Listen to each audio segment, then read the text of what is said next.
Hello అండి. Welcome to our channel ముద్దపప్పు ఆవకాయ. ఇవాళ మన రెసిపీ వచ్చేసి హాట్ సమ్మర్లో చల్లగా అది షుగర్ లేకుండా ఆరోగ్యంగా ఎంజాయ్ చేయడానికి ఒక మంచి డెజర్ట్తో మీ ముందుకు వచ్చానండి. ఈ డెజర్ట్లో చక్కెర అస్సలు వాడకుండా సహజమైన తీపితో మంచి టేస్ట్తో పిల్లల నుంచి పెద్దల వరకు అందరూ ఇష్టపడేలాంటి మంచి రెసిపీ ఇది. ఈ వీడియోని స్కిప్ చేయకుండా లాస్ట్ వరకు చూడండి. ఈ హెల్దీ డెజర్ట్ చూశాక మీకు నచ్చితే లైక్ చేయండి, అలాగే సబ్స్క్రైబ్ చేసుకుని వాళ్ళు ఎవరైనా ఉంటే సబ్స్క్రైబ్ చేసుకోండి.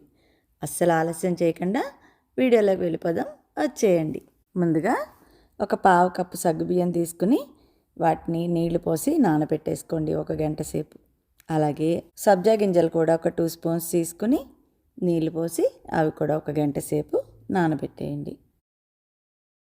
ఇప్పుడు పొయ్యి మీద ఒక గిన్నె పెట్టుకుని అందులో నీళ్లు పోసుకుని అవి మరిగాక ఈ నానబెట్టిన సగ్గుబియ్యాన్ని అందులో వేసేసేయండి. సగ్గుబియ్యాన్ని బాగా ఉడికించేసేయండి. సగ్గుబియ్యం బాగా ఉడికాక వాటిని వడగట్టి పక్కన పెట్టేసుకోండి. అలాగే స్టవ్ మీద ఒక గిన్నె పెట్టుకుని అందులో ఒక 3 కప్పులు చిక్కటి పాలు వేసుకోండి.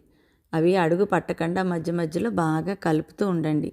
మీకు చిక్కటి పాలు కనుక దొరకలేదు అనుకుంటే ఒక 2-3 స్పూన్స్ పాల పొడిని కూడా వేసుకుని చేసుకుంటే పాలు బాగుంటాయి. పాలు మరిగేలోపు ఇందులో వేయడానికి మనం కస్టర్డ్ రెడీ పెట్టుకుందాం. ఒక చిన్న కప్పు గోరువెచ్చని పాలల్లో 1 టేబుల్ స్పూన్ ఫుల్గా కస్టర్డ్ పౌడర్ వేసేసుకుని కలిపేసి ఉండలు లేకుండా బాగా కలిపి దీన్ని రెడీ పెట్టుకోండి. ఇప్పుడు పాలు బాగా మరుగుతున్నాయి కదా, ఈ కలిపి పెట్టుకున్న కస్టర్డ్ ఉంది కదా, దీన్ని పాలల్లో వేయండి. ఇది వేసేటప్పుడు ఉండలు కట్టకుండా కలుపుతూ ఉన్నప్పుడే వేయండి.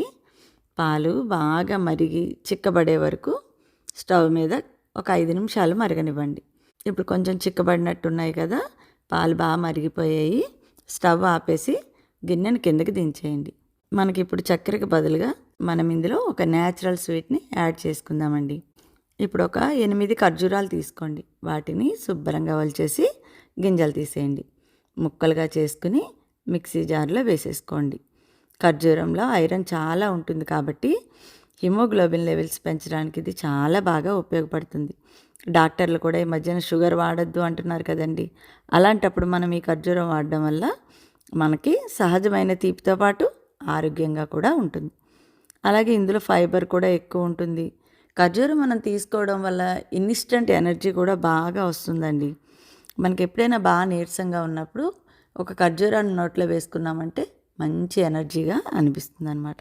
సరే అండి, ఇప్పుడు ఇవన్నీ ఒలిచేసుకున్నాక ఇందులో కొంచెం వాటర్ వేసుకుని మిక్సీలో వేసి మెత్తగా పేస్ట్లా చేసుకోండి. చూసారుగా, ఈ మాదిరిగా చేసేసుకుని పక్కన పెట్టుకోండి. ఇప్పుడు ఈ పాలల్లో ఈ ఖర్జూరం పేస్ట్ని ఇందులో వేసి చక్కగా కలిపేయండి.